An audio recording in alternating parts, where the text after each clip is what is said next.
분노하지 말고 기도하라. 오늘 말씀 제목입니다. 제가 최근에 책을 3권 읽었어요.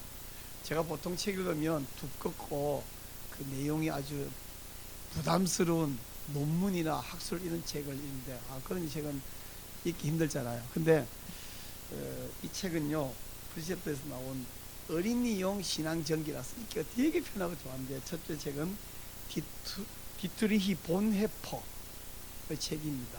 이 전기고요. 또 하나의 책은 코리 텐붐 여사에 관한 전기이고요. 또 하나의 책은 이 소련 그리스도인의 신앙 간증인데, 시베리아의 불꽃이라는 책 3권을 읽었어요. 본네퍼를 뭐 잘 아는 분도 있고 잘 모르는 분도 있는데, 적어도 이건 알 거예요. 선한 능력으로라는 요즘 굉장히 많은 교회들이 부르고 있는 노래 아시죠? 그죠? 선한 능력으로 일어서리. 그 시를 본네퍼가 쓴 시를 애인에게 보냈고, 그것이 나중에 작곡이 되어서 아주 은혜로운 찬양이 되어 있죠. 이분 독일인인데 히틀러의 국가사회주의, 나치라고 부르죠. 국가사회주의 반대운동 하다가 39살 되게, 우리 아들 나이밖에 안 되는데, 굉장히 39살밖에 안 되는데 굉장히 지도자가 되기도 했지만 사형을 당했습니다. 두 번째 코리 텐붐, 네덜란드 사람이죠. 여인이에요. 이분은 피난처, 주는 나의 피난처라는 책으로 굉장히 유명해진 분인데, 네덜란드인데 원래 네덜란드는 굉장히 평화롭게 살았대요. 네덜란드 조그만 나라잖아요. 근데 독일이 결국에는 이 독일 히틀러가 네덜란드를 공격해서 정복했는데, 그러자마자 독일 안에서 하던 짓을 네덜란드도 하는 게 뭐냐면, 유대인들을 여기다가 이렇게 다윗의 별, 육각형 별을 붙이게 만들고 그분들을 마구 학대하고 잡아가고, 뭐 그 다음에 이제 상황은 다 알죠. 이제 우리가 말하는 그 홀로코스트로 연결되는 사건인데, 이때에 이 코리네 가족들, 오빠, 아버지, 언니 다 그러고 함께, 이 원래 굉장히 유능한 시계공 가정인데, 그런 사람들, 유대인들을 숨겨주는 일 하다가 결국에는 발각돼 가지고 다 끌려가고 감옥 생활을 오래 하면서 언니도 죽고 아버지도 죽고, 이 코리는 나중에 결국 2차 대전 끝나서 석방이 됐어요. 전 세계에 돌아다니면서 자기가 경험한 걸 간증하면서 예수 십자가 복음을, 이 감옥 안에서도 늘 복음을 전했는데, 둘 다 똑같아요. 이 디트리히 본네퍼도 감옥에 있으면서 옆에 어떤 정치범들과 함께 복음을 이렇게 전했고요. 코리도 주변 사람에게 복음을 열심히 전했는데, 석방된 이후에도 이렇게 복음을 온 세계 전하고 다녔던 아주 훌륭하고 유명한 분입니다. 근데 이 코리 텐붐 여사 이야기하고 디트리히 본네퍼 이야기는 2차 세계대전 1945년에 끝났고 우리나라도 해방됐잖아요. 그와 함께 이제 상황이 종료됐어요. 그걸 다 정리가 됐는데, 이 시베리아의 불꽃이 나오는 이 책은 아놀드 로제라는 사람이 간증한 이야기인데, 이 로제 이야기는 최근 수십 년 전까지도 진행되던 슬픈 이야기입니다. 이분이 1929년생이거든요. 그러니까 지금으로부터 딱 97년 전에 태어나신 분인데, 최근에 이분이 살아계시지는 않겠죠. 잘 확인이 안 된 책을 보는데요. 이분은 원래는 독일인 출신인데, 자기보다 한 200년 전 조상이 저 우크라이나, 오늘날 러시아와 우크라이나 전쟁하고 있잖아요. 러우 전쟁. 그 우크라이나로 이주해가지고 거기서 평화롭게 살았대요. 우크라이나는 알다시피 곡창지대잖아요. 그리고 우리나라보다는 춥겠지만 그래도 비교적 따뜻한 지역에서 참 잘 살았는데, 어느 날 이 소비에트 연방, 우리가 소련이라고 그러잖아요. 이게 동부 유럽 전체를 다 소비에트 연방으로 묶어버렸는데, 공산주의 혁명 이후에 소련 공산당들이 이 우크라이나 땅에 잘 살고 있는 예수쟁이들을 저 시베리아는 영하 65도까지 내려간대요. 그 이 사람들은 영하 40도는 되게 따뜻한 날씨래. 세상에 말이 돼? 영하 65 시베리아로 보내가지고 맨 흙바닥에 지푸라기 깔고 거기 지푸라기 들고 이렇게 자도록, 그래서 얼어 죽어버리라고. 근데 주의대로 안 죽고 잘 살아났어요. 이 당시에 소련의 그 교회 지도자 한 3만 명이 끌려가고 2만 8천 명은 죽었고 겨우 2천 명이 감옥에서 살아남았다, 이런 이야기를 이 책에서 간증해 놓고 있어요. 이 로제가 소련에서는 10살까지는 어린이로 취급하고 11살부터는 어른하고 똑같이 가서 강제노동을 했기 때문에 자기는 청소년 같은 그런 개념이 없대, 머릿속에. 청소년 시절을 모른다는 거죠. 노동 정신이 없으니까. 그리고 15살이 될 때까지는 세상에 단 음식, 단 것이 있다는 사실을 모르고 살았다. 그리고 43살에 석방될 때까지는 평생 배부름이라는 것을 모르고 살았다, 이렇게 이야기했어요. 이분이 43살 되었던 1972년이면 제가 초등학교 다니는데, 이때 이제 독일이 러시아에 돈을 많이 주고 석방을 시켜서 독일에 와서 살고 있는데, 우연히 아니죠. 하나님 인도하신 거죠. 일본에서 온 그리스도인들을 만나가지고 간증을 해달라고 그러고, 그때 연결되어서 그 계기로 일본과 전 세계 다니면서 간증도 하고 복음을 전했는데, 우리나라에는 올림픽이 있었던 1988년에 우리나라에 와서 CCC 모임에서 간증을 한 적이 있었다고 합니다. 근데 이제 제가 정말 슬프다고 생각해서 뭐냐면, 로제는 1970년에 석방됐지만 나머지 여전히 소련에서는 핍박받고 박해받고 고난받고 죽고, 이런 형제들이 단지 신앙 때문에 그런 형제들이 너무너무 많았다는 거예요. 보통 우리가 박해 그러면 두 가지를 생각해요. 첫째는 초대교회 로마 시대의 황제들의 박해, 그 다음 두 번째는 종교개혁 시대의 이 로만 가톨릭의 박해, 지독했거든요. 스코틀랜드 같은 경우는 국교도들의 박해도 만만치 않아요. 정말 정확한 숫자 파악하기 어려운 수만 명이 학살을 당하고 몰살을 당하고, 우리 지난번에 지붕 없는 감옥에다 가둬놓고 그 추운 비 오는 겨울 있는 영국에서 말이죠, 스코틀랜드에서. 근데 지금 이 로제의 간증은요, 종교의 시대도 아니고 그렇다고 초대교회 시대도 아니고 1980년대까지 있었던 이야기예요.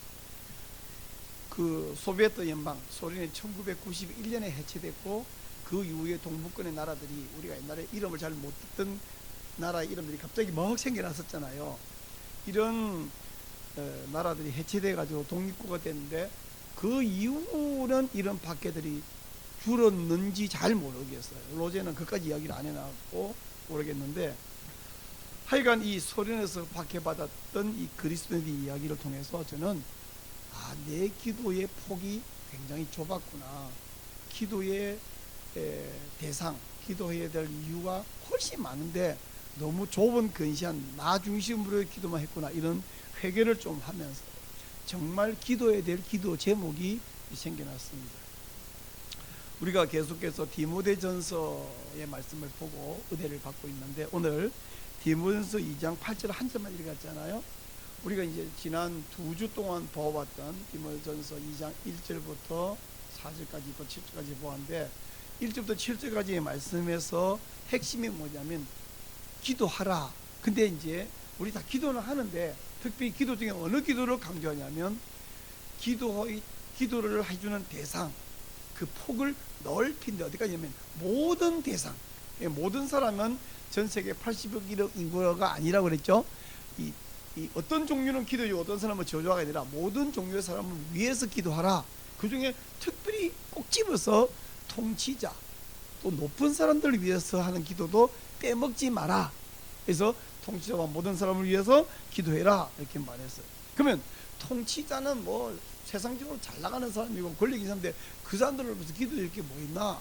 인간적으로는 기도 안 필요한 사람 같아 보이는데, 기도의 이유가 두 개 있다. 첫째는 우리 신자들이 경건하고 단정함으로 고요하고 평안한 삶을 살려면 그들을 위한 기도가 필요하다. 우리를 위한 기도. 두 번째는 우리를 위하여 그 사람들도 지금 악하지만, 우리보다 더 악한 거고 더 막 기도를 못된 것 같지만 하나님 앞에서 하나의 영혼이거든요. 그럼 하나님은 세상에 참 성격 좋고 예쁘고 착한 사람만 골라 사랑하고 아니잖아요. 그 십자가 옆에 있던 그 강도는 그냥 평생 못된 놈이잖아. 근데 구원받았죠. 사도 바울도 원래 하나님을 경외하는 성이지만 신자들은 엄청나게 박해하고 죽인데 그 구원에서 이방인의 사도로 썼죠. 김익돈 목사는 그 목사 벽돌로 머리통을 까 죽이겠다 이랬던 그 사람, 그 사람들에게 지나가려면 내 가랭이 사이도 지나가, 이거 얼마나 못했어. 근데 그거 구원받아가지고 목사 됐잖아요. 하나님께서는 구원해야 대상이 우리가 생각하는 것과는 폭이 엄청 달라. 근데 뭐 우리는 인간적으로는 남보다 조금 나아 보이거든 하나님께서 볼 때는 다 똑같잖아요. 똑같은 죄인이거든요. 그래서 그 사람들도 구원받아야 할 영혼이다. 하나님은 모든 사람이 구원받기 원하시나, 이게 보편 구원은 아니라고 지난주에 말씀드렸어요. 그 모든 사람의 것은 구원하고 싶은 대상의 종류가 제한되어 있는 게 아니다. 유대인만 구원한다거나 착한 사람만 구원하가 아니라 이방인도 구원하고 밖에서도 구원하고, 그죠? 또 왕들도 구원하고, 이렇게 모든 사람을 구원받기를 원하기 때문에 기도해라 그랬어요. 하여간 1절부터 7절까지는 기도해라, 통치하러 기도해라. 그래서 기도할 대상, 기도하는 우리 기도사 하나님이 그 말고 위하여 기도할 대상, 그걸 포함시킬 대상이 어디까지인가를 7절까지 말했는데 8절에서는 뭐냐면 기도할 때 우리 기도하는 사람의 마음 자세, 어떤 마음 자세로 기도해야 되느냐, 이걸 이야기하는데요. 오늘은 집중적으로 그 이야기만 집중적으로 생각할 거예요. 한마디로 딱 8절이 뭐냐면 기도할 때 분노와 다툼이 없이라고 딱 박아놨죠. 이걸 막 헬라어 막 분석할 필요가 없어요. 그냥 한글로 봐도 충분한데, 분노와 다툼이 없이 거룩한 손을 들고, 이게 기도하는 방법입니다. 우선 거룩한 손을 들고 오는데, 우리는 기도할 때 눈 감고 손 모으고 기도하는 경우가 허다한데, 유대인들의 기도는 눈 뜨고 손바닥을 위로 향해서 손을 들고 이렇게 하는 게 허다한데, 그 기도, 우리 같은 기도 말고 이렇게 하라는 말이냐, 그 이야기 하는 거 아니에요. 손을 모으고 해도 되고 눈을 뜨고 되고 눈 감고도 아무 상관없습니다. 그거보다 중요한 것은 여기 거룩한 손을 들고, 자, 거룩한 손을 들고, 손이 어떻게 거룩한 손이, 속된 손이 있어? 아니라 이 거룩한 손을 들려면 뭐가 없어야 하냐면 분노와 다툼이 없어야 거룩한 손을 들 수 있습니다. 왜 근데 여기 거룩한 손을 들고 앞에 분노와 다툼이 없이란 말이 나오냐 그러면, 고대 사회를 생각해 볼 때요, 지금도 유사하지만 특별히 고대로 갈수록 이 부자라는 말과 권력자라는 말은 거의 동의어예요. 부자가 돈으로 권력을 거머쥐고, 또 권력 있는 사람은 그걸 이용해서 돈을 끌어들이고 부자 권력과 같이 해요. 그래서 우리가 그 야고보서 2장을 보니까 야고보가 그런 말을 해요. 2장 6절에 부자는 돈 없고 권력 없는 사람들을 막 끌고 그 재판장에 법정으로 끌고 가지 않느냐, 그리고 너의 신앙을 무시하고 비방하지 않느냐. 근데 그런 부자 왔다고 어서 오십시오, 그리고 가난한 신자는 오면 저쪽에 찌그러져 있어라, 이러면 옳겠니? 옳지 않다는 이야기를 야고보 할 때에, 저는 거기에서 부자라는 말과 권력자라는 말은 동의일 뿐 아니라, 부자는 우리 신앙을 멸시하고 성도들을 무시하고 툭하면 지 맘에 들면 잡아 법정에 끌고 가고 감옥에 쳐넣어 뭐 이런 일 하는데, 자, 그런 부자와 권력자를 생각하면 기분이 좋을까요? 나한테 좀 잘해줄 때는 조금 다행이지만 웬만하면 기분이 안 좋습니다. 그럼 기분이 안 좋으면 우리 입에서 좋은 말이 안 나오죠. 그리고 만약 나한테 힘만 좀 생기면 때려주고 싶은데 힘이 없어. 그러다가 어떡합니까? 극단에 치달으면 사람들이 숫자를 모아가지고 부자들을 막 때려주는 일이 발생하죠. 대모가 일어나는 거예요. 근데 하나님께서는 오늘 이런 2장 8절에서 뭐냐면 분노와 다툼이 없이 거룩한 손을 들고 기도해라. 누구를 위해서? 지금 말하는 그 사람들, 막 욕 나오고 화가 나는 그 사람들 있잖아. 나를 까닭없이 너무 괴롭혀하고 못살게 만드는 그 사람들을 위해서 기도할 때 우리 화나거든요. 근데 그러지 말라는 거예요. 이 말을 하는 바울은 본인은 안 하면서 그 말 하겠어요? 본인이 그렇게 하고 있겠어요? 본인이 그렇게 하고 있어요. 그리고 디모데, 자기 제자 후배 목사인 디모데에게 그렇게 하라는 것이고, 디모데가 이 편지를 받았고 읽었고 에베소 교회 성도들에게 이 말을 전해줄 때에 에베소 교회 성도들도 그렇게 하라는 말씀을 아멘하고 그렇게 했을 거예요. 그러면 2000절이 지나서 이 말씀을 받아 읽는 저와 여러분은 어떻게 했냐? 바로 이 말씀처럼 분노와 다툼이 없이 거룩한 손을 들고 기도해야 되겠어요? 안 그래야 되겠어요? 해야 되겠죠. 근데 다시 말하지만 그게 가능해요? 나를 이유 없이 좀 괴롭히는 게 아니라 못 살게 만들어. 심지어 로제가 말한 대로 잡아가지고 교회 지도자 3만 명 중 2만 8천 명이 비참하게 죽었지요. 근데도 뜻밖에도 저는 그 가능하지 않는 이 말씀 명령을 순종할 수 있는 비결, 그 방법을 바로 이 책에서 발견했어요. 이 책에 제가 딱 세 곳만 말씀을 드릴 텐데, 우선 37쪽에 보면 이런 말씀이 있어요. 한 번은 로제가 말한 걸 신자들이 숲속의 비밀리에, 그것도 밤에 모여서 예배를 이렇게 했는데, 한 번은 성찬식을 하려고 비밀에 모였대요. 바로 그때 그 KGB의 높은 사람이 이제 쳐들어왔어요. 이름이 부헨코라는 사람인데 경찰도 데리고 와서 경찰에게 이렇게 이놈들 다 끌어내! 근데요, 경찰들이 기도하고 있는 사람들을 끌어내기 두려워서 말을 안 듣더래요. 그때 얘가 좀 화가 나갖고 성찬하려는 이 빵과 포도주를 뒤엎어 버리려 하는 거예요. 그때 로제가 건드리지 마십시오. 그렇게 하면 당신은 하나님의 진노를 받을 것입니다. 이렇게 담대하게 말했더니 얘가 움찔하더라는 거예요. 그러고 나서 이제 계속해서 저 부행코를 위해서 막 기도하고 경찰들을 위해서 기도하니까 나를 위해서 기도하지 말라고 막 소리 지르고 화를 내면서 소리만 지르고 뭘 어떻게 못하더니 좀 있다가 그 자리에 못 있겠지다 나가버리더래요. 그리고는 잡혀가지도 않고 매도 안 맞고 그대로 끝났다.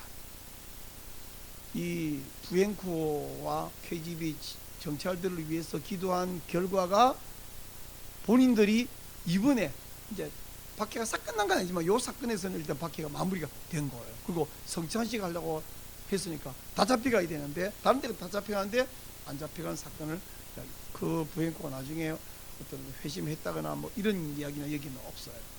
두 번째 이 책에서 나온 제가 사건은 뭐냐면 65쪽에 보니까 다네가, 이름이 좀 특이한데 다네가라는 사람이 있었는데 이분은 복음을 전한 죄로 감옥에 몇 번이나 다녀왔는데 이제 공장에 다니면서 노동일을 하고 있는데 다네가하고 자기 사위가 이교대로 이렇게 일을 하겠대. 근데 이제 버스 중류소에서 항상 만난대. 서로 교대하는데 한 번은 사위가 왔는데 장인이 안 보이는 거예요. 다네가가 안 보이는 거예요. 늘 보여요. 근데 주인을 찾으면서 이렇게 귀를 기울이니까 저 어느 구석에서 신음소리가 미세하게 들리서 가보니까 다네가 자기 장인이 머리에 다쳐 피를 흘리고 쓰러져 있는 거 보니까 이제 막 거의 죽어가는 때 뭐라고 말을 하면서 귀를 이렇게 들이대니까 다네가가 사비에게 이렇게 말을 했대요. 나를 이렇게 한 사람을 절대로 미워하지 말아라. 그들을 용서해 주어라. 나는 그들이 구원받기를 위해 기도하고 있다. 하나님께서 그들을 용서해 주는 것처럼 그들을 미워하지 말고 그들을 위해서 기도해 주어라. 나는 그들을 천국에서 만나기를 원한다. 그렇게 말한 다음에 다네가가 죽었다는 거예요. 야, 이거 무슨 사도행전에 스데반 이야기 있는 것 같죠? 이게 이제 1970년 정도에 있었던 이야기예요. 1970년이면 내가 살아있던 시기고 까마득한 난 이야기는 아닌데요. 그래서 마지막으로 이 책도 104페이지에 이런 이야기 있어요. 예수 믿는 사람들을 잡아다가 이렇게 수용소에 가둬놨는데 안에 피아노가 있더래요. 그래서 피아노를 좀 연주해도 되냐고 했더니 웬일인지 그 간수가 그러라 그러더래요. 근데 이 사람이 찬송가를 연주한 거예요. 같이 이제 전부 찬송가를 부르니까 막 그만 그런데 계속 부르니까 언놈이 피아노 쳤어 이렇게 된 거예요. 그래서 두 청년을 잡아다가 어디가 되면 흉악품이 보이는 이 곳에다가 집어넣는데 그 집어넣은 목적이 흉악품에서 맞아 죽으라고 집어넣은 건데 들어가자마자 흉악품들이 모이는 곳에서 이 두 청년이 그리고 기도를 하니까 그 흉악품 두목이 칼을 들고 치려고 손을 번쩍 쳐들었는데 손이 안 내려오는 거예요.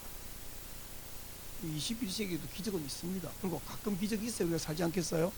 그게 안 내려오는 거예요. 그러니까 좀 이따 얘가 거기 있는 남은 흉을 다 불러 모아가지고 12명 중에 11명을 이리 와. 그래갖고는 누가 내 손을 붙들었어? 누가 붙들어 감히 아무도 안 붙들어. 그래서 이 사람들이 기도를 마치니까 내가 너희들이 내가 내 손을 누가 붙잡았냐 해서 이 사람이 복음을 전하고 하나님 능력을 전하고 예수님 복음을 전했는데, 좀 이따 간수가 저 둘 피아노 쳤던 둘이 이제 벌써 죽어서 물에서 거야 와 보니까 얘들은 둘이 서 있고 12명이 다 무릎 꿇고 있는 거야. 우리 가끔 영화에 아니 이게 동영상은 그 참교육 시키는 거 있죠. 참교육. 진짜 이 제대로 참교육을 하고 있고, 이 사람들이 12명이 전부 예수 그리스도를 영접했다. 그 이야기가 이제 백사 쪽에 있는 거예요. 야, 지금 이게 무슨 그 신비주의자들이 막 기적이 없어 이런 기적이 아니고, 자기들이 수없이 박해당하고 죽어가는 과정 중에 중간중간에 그 박해당하고 죽어가는 과정을 역행하는 것 같은 사건들이 이 기도하는 사람 사이에 있더라. 자, 그러면 이런 이야기를 읽고 1991년에 소련은 다 해체됐고 지금 소련은 이런 정도는 아니지 않겠는가 생각하는데, 그렇다면 오늘 21세기 우리나라에는 로마 황제, 박해자 황제가 없습니다. 우리는 히틀러와 나치 경찰들도 우리 옆에는 없어요. KGB와 비밀 경찰도 없어요. 그러면 우리는 미워하지 말고 기도의 대상은 누굴까? 우리를 억압하면서 나를 힘들게 한 독재자는 누굴까? 누구냐? 정답부터 말씀드리면요, 마르크스의 주장과 사상을 따르는 사람들, 그 사람들이 이 시대의 독재자예요. 뭔 말이에요? 그 사람들이 뭔 독재한단 말입니까? 자, 제가 좀 설명을 해드릴게요. 지금 전 세계가 마르크스의 후예들이 깔아놓은 지뢰밭 사이를 겨우겨우 걸어가고 있습니다. 그리고 우리나라 대한민국도 예외가 아니에요. 마르크스가 주장하는 것은 굉장히 간단하게 말해서 공동으로 생산해서 빈부격차시 다 공평하게 나눠 가지면 다 함께 잘 사는 세상에 온다. 이때 그 말 들을 때 가난한 분, 세상에는 항상 숫자로 볼 때는 가난한 분이 많아요. 가난한 모든 분들이, 그리고 그 부자들이 실제로 욕심도 많지만 정당하게 번 것도 자기들 걸 뺏어갔다고 흔히 생각해요. 거기서 분노하고 있던 분들이 이렇게 좋은 세상이 없는 거야. 이 열광을 했는데요. 하지만 이 공산주의 사상에 속은 사람들이 놓쳐버린 크게 두 가지 실수가 있는데, 첫째 실수는 뭐냐면 인간이 죄인이라는 사실을 간과했어요. 우리가 다 함께 일해서 다 함께 나누는 것은 한 번은 가능해요. 단기간은 가는데 시간이 길어지면 어떠냐, 다 함께 일해가지고 똑같이 나누면 그 다음부터는 최선을 다해 일 안 합니다. 그래서 어떤 미국의 유명한 교수 이야기 있잖아요. 여러분 공부해서 다음 학기 말에 평균 점수를 모두에게 준다 했더니, 그 다음에 공부 잘하는 사람은 공부를 안 해. 공부 안 해서 몰래 안 해. 그래서 평균 점수가 점점 내려갔다. 영국의 윈스턴 처칠 그 전 수상이, 아니 총리가 뭐라 그러냐면 이런 말을 했어요. 자본주의는 부를 불공평하게 나누어 가지지만 공산주의는 가난을 공평하게 나누어 가진다. 그러니까 자본주의가 되면 부자도 있고 가난한 사람도 있고, 근데 그 나도 가난하니까 부자들 혜택을 양 많이 보고 살거든요. 근데 공산주의는 가난을 공평하게 나누어 가지고 전부 가난해져. 그 부자가 없어. 그러면 그 부자의 혜택을 볼 수도 없어. 자, 이 공산주의에 속은 사람들의 두 번째 실수는 뭐냐면, 자본가와 지주를 몰아내고 나면 다 함께 주인이 된다. 그 거짓말이죠. 그걸 누군가가 관리하는데, 관리하는 그 사람이 바로 공산당 당원이잖아요. 그 간부들이 새로운 권력자가 되어가지고 자기들을 억압한다는 사실을 몰랐던 거죠. 지금 당장 북한에 가면 그 공산당원들, 그다음 중국에 가면 이 공안들이 완전히 권력자가 되어 있지 않습니까? 그런 이야기를 잘 쓴 소설이 있어요. 조지 오웰이 쓴 동물농장이라는데, 이 간단한 줄거리 이거예요. 돼지가 연설을 멋지게 합니다. 이제 소설이니까. 그래서 저 주인이 우리를 억압하는 것을, 주인을 몰아내자 해서 멋지게 연설하니까 모든 동물들이 주인을 몰아냈거든요.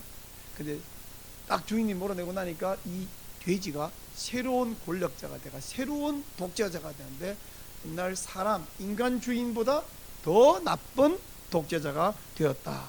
바로 이것이 그 동물농장, 조지 오웰이 동물농장을 통해서 공산주의 선동가들을 비판하는 소설을 쓴 거죠.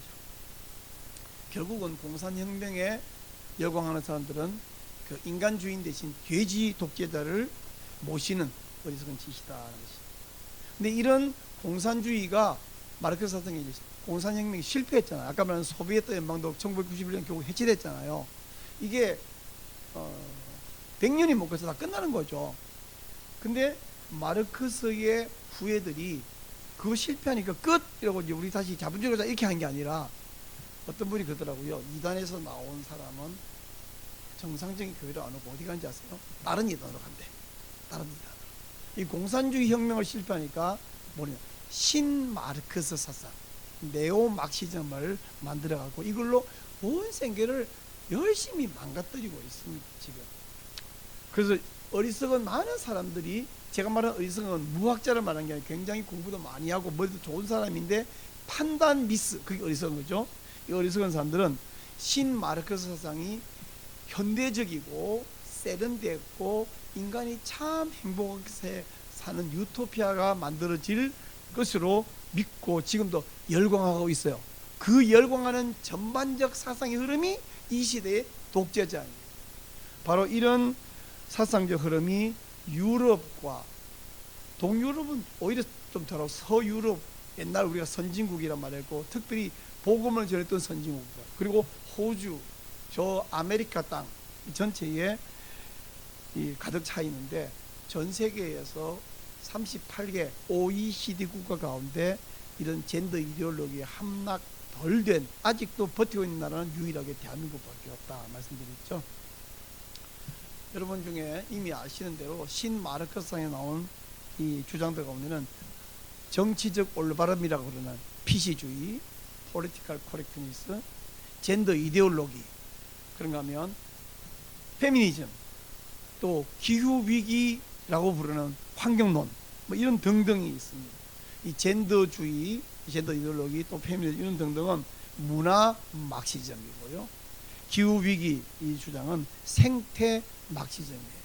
심지어 생태 막시즘에 이 경도돼 버린 일부 신학자는 생태 신학이라는 걸 만들어냈어요. 생태 신학. 생태 찌개가 마치 생태 신학과는 안 됩니다. 자, 이런 악한 사상들이 주로 뭐하냐면 하나님이 세상을 만드시고 우리를 살도 만든 그 창조 질서를 근본적으로 뒤엎어요. 마귀가 하와에게 선악과를 먹으면 네가 하나님 된다라고 말한 것처럼 하나님이 남자 만들고 또 여자 만들고 다르게 만드는데 남자 이제 경계를 허물하고 남자가 여자 될 수 있고 여자가 남자 될 수 있고 남자 한 명 여자 한 명이 결혼해서 행복히 살아가는데 남자끼리 여자끼리 또는 남자 3명 아니면 남자 2명 여자 1명 뭐 이 결혼이라는 가정이라는 것을 다 질서를 뒤엎어버리고 해체해버리는 이런 악한 일을 하고 있습니다. 그런가 하면 가정만 있다는 게 아니라 태아 사례를 아주 정당화합니다. 그리고는 자연과 동물을 사람보다 더 중요하게 여기는 이런 악한 가치관이에요. 그래서 이런 악한 가치관을 포장하려고 신마르크스 사상에 반대되는 사상을 한 단어로 아주 프레임을 씌워본 게 뭐냐면 극우예요. 마르크스주의는 근본적으로 무신론이죠. 유물. 세상에는 물질만 있지 신 같은 건 없다. 이게 하나님을 존재를 인정 안 하는 유물론, 무신론이고요. 그리고 신마르크스 사상은 창조 질서의 정면으로 위배하는데 많은 현대인들이 이게 세련된 줄 알고 일부, 내가 말한 일부 것은 프로테스탄트를 말한 게 아니라 어쨌든 일부 신자, 심지어는 일부 목사들도 이게 현대적이고 세련된 것인 줄 알고 이런 걸 반대하는 그건 극우야 이렇게 그렇게 말하면 성경은 극우입니다. 하나님도 극우고요. 근데 우리는 그런 프레임에 놀아나면 안 되고 이게 반성경적인 사상이다. 인간의 행복을 가져오는 새로운 어떤 패러다임이 아니라 이건 인간의 멸망을 가져오는 그 에덴 동산에서 선악과를 먹어라. 이게 새로운 행복이 와. 그건 멸망을 주는 것이라는 것을 인식해야 됩니다. 이 신마르크스 사상의 여러 패러다임 중에 제가 하나 예를 좀 들어볼게요. 옛날에 우리나라가 먹고 살기 힘들어갖고 단칸방에 막 8남매 10남매 막 이렇게 살고 있던 그런 시대였었는데, 그때 그렇게 한 집에 부모님이 막 8남매 10남매 나가 길러가지고 방 안에서 막 오고 사니까, 야 이래가 돼지 새끼도 아니고 이게 되겠냐. 근데 우리가 커가지고 돼지 새끼가 된 게 아니라 그때 베이비붐 시대에 태어나서 자랐던 모든 사람들이 오늘날 건실하게 회사 사장도 돼 있고, 교회 목사도 있고, 신학 박사, 철학 박사도 돼 있고, 오늘날 온 세계를 움직이는 사람들은 베이비붐 세대예요. 마구 태어난 그 사람들이에요. 근데 그 베이비붐 세대의 사람들은 10살 전에도 뭔가 일을 했는데 60과 70 사이에 지금 있어도 뭔가 일을 하지 가만히 일을 못 있어요. 근데 오늘날은 그 시대에 비해서 환경적으로 먹고 사는 것에서 분명히 훨씬 좋아졌는데, 요즘 사람들은 애를 낳으면 나도 힘들고 애까지 힘들어 해서 애를 안 낳아가고 출산율이 0.7명까지 내려와 있는데, 사람은 낳아서 안 기르면서 상대적으로 먹고 살기 힘들어하면서 개나 고양이는 얼마나 열심히 기르는지 제가 AI에게 물어봤더니 2022년 기준으로 이 개 고양이 산업, 영어로 펫코노미 예산이 기준이 약 8.5조 원이거든요. 2022년 기준. 그러면 지금 2026년인데, 그래서 예상하기는 2035년이면 20조 원이 될 것이다. 20조 원이 얼마나 큰지 한번 상상해 보세요. 이렇게 전망한다고 이야기합니다. 근데 먹고 살기 있는데 거기다가 현 2022년 기준으로 8조, 지금 아마 10조가 넘겠네요. 그렇게 투자하고 있으면서 먹고 살기도 애를 못 기르. 그럼 이제 출산율 0.7명이면 이게 무슨 말인가가 감이 안 오는데, 이런 이야기예요. 남자 100명, 여자 100명, 200명이 결혼했어. 그럼 애가 70명이 태어나. 200명이 70명이다. 그럼 그 70명이 나중에 이제 35명 다 결혼을 할지 모르지만 다 결혼한다고 했을 때, 그 다음 데에는 24.5명이 태어나요. 이게 무슨 말이냐면, 우리나라가 5,100만 명이잖아요. 그러면 이제 한 세대가 결혼하고 애 낳고 늙어 죽고, 그 결혼한 사람이 애 낳은 것이 또 결혼하고, 두 세대가 지나가면 5,100만 명이 600만 명이 된다. 이런 계산이에요. 가만히 있으면 대한민국이 스스로 자살을 하는 거죠.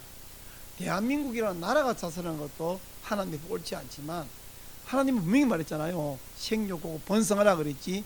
인구를 5,000배에서 600만은 12%예요. 88%가 사라지는 겁니다. 이거 하나님 명령 아니잖아요.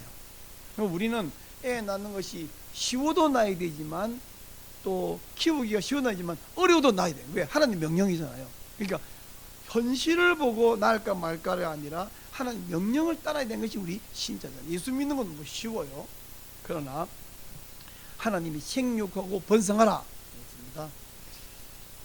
내가 다녀보니까 지구상에 땅이 엄청 많아요.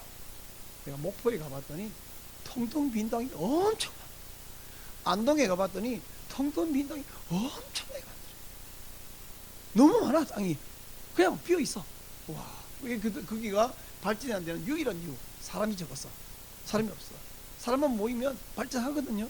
그러니까 지구가 좁아서 애 못 낳는 것도 아니고, 옛날보다 먹고 살기 힘들어 애 낳는 게 아니라 그냥 힘들게 쉬는 것 뿐이죠. 하나님 말씀을 순종 안 하는 거예요. 근데 이런 상황인데, 지금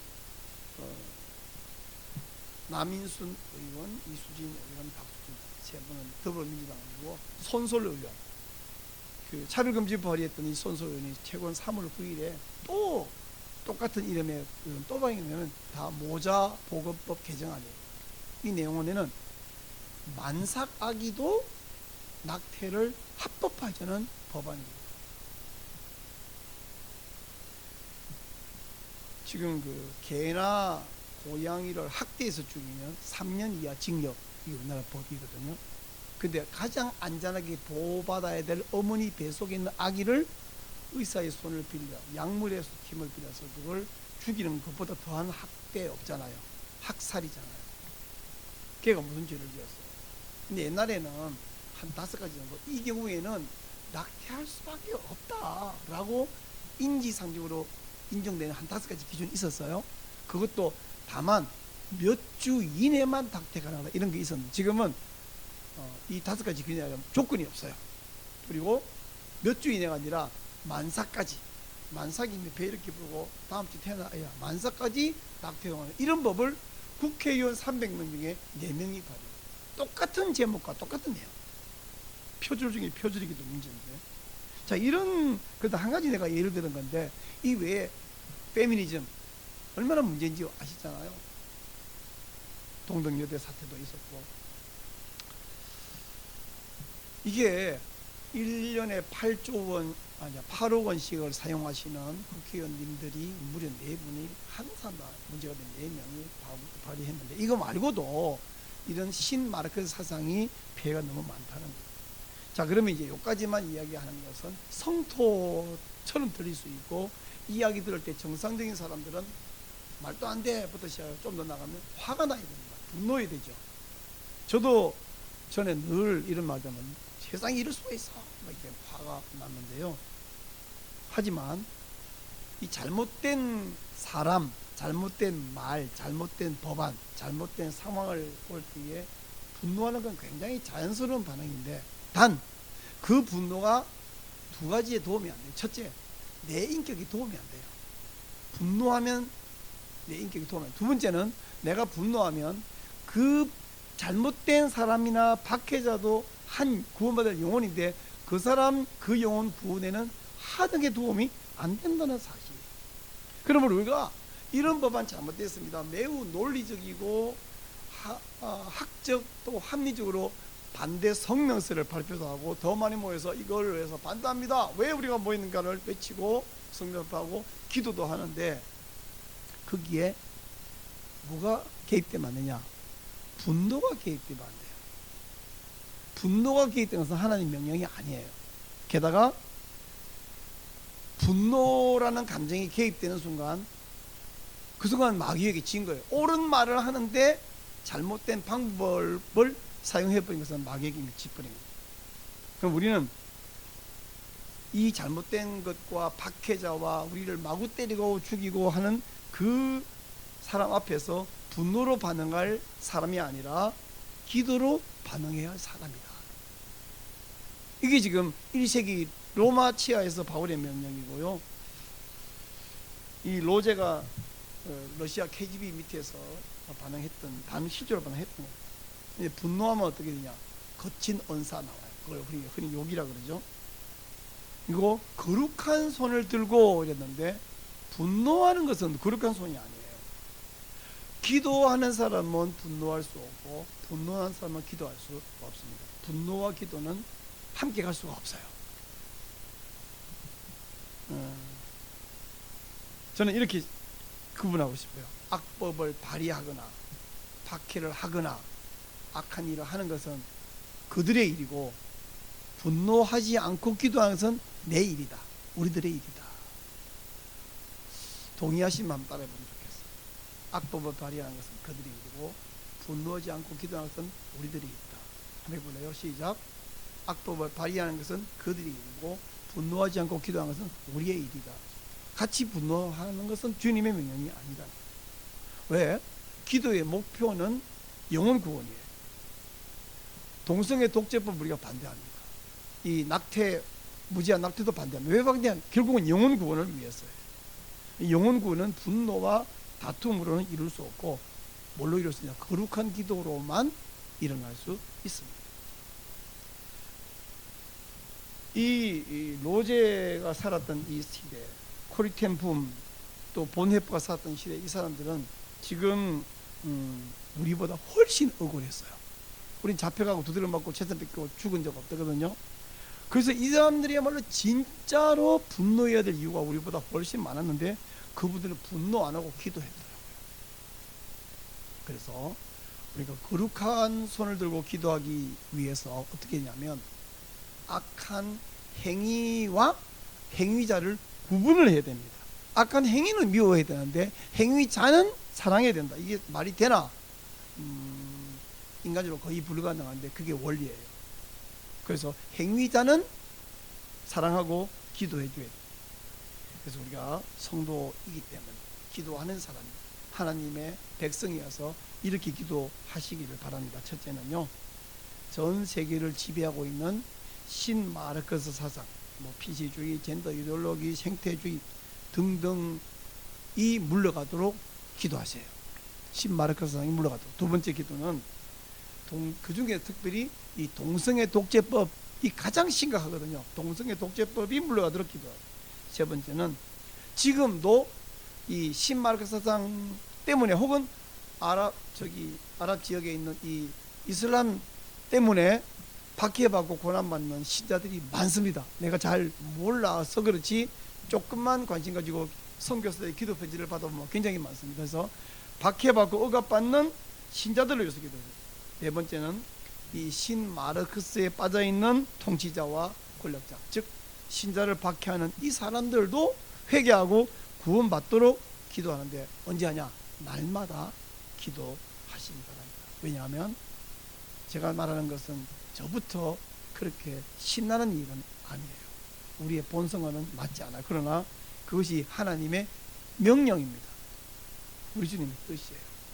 이 명령에 순종해서 하나님께 인정받고 칭찬받는 신자가 다 계시기를 축원합니다.